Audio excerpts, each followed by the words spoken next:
Here's the reason why mortgage rates are not moving at all. If you're waiting for mortgage rates to fall before you buy, you may be waiting a long time. But just hold on here.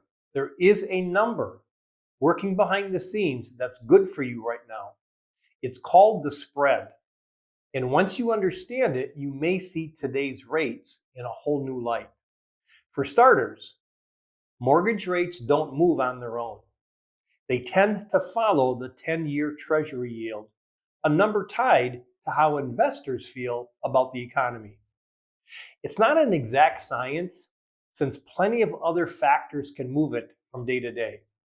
Generally speaking, when the economy looks strong, like it did back in 20 and 21, the Treasury bill eased a bit. When the outlook gets a bit shaky, it tends to climb. For over 50 years, the 10-year Treasury yield and mortgage rates have moved almost step to step.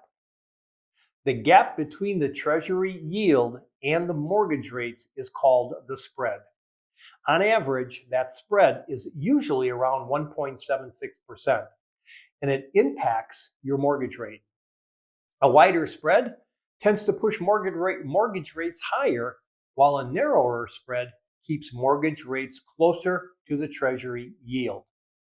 If you're hoping mortgage rates will drop a lot, the reality is that they probably won't, at least not anytime soon.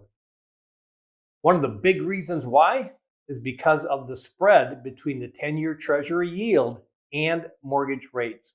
A few years ago, that gap got a lot wider as uncertainty in the economy pushed the gap as high as 3.19% in 2023. Here's the part that is worth noting.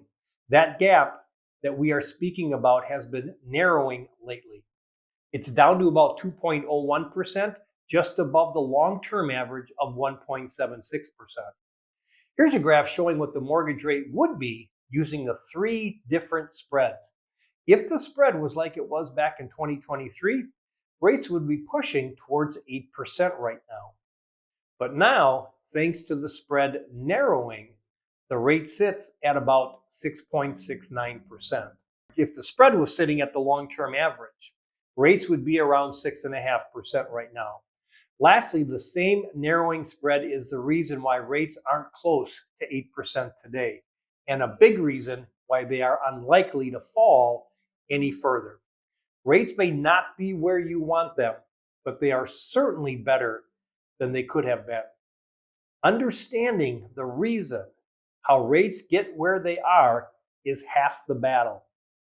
Contact one of our professionals to get the knowledge you need to make the right decision.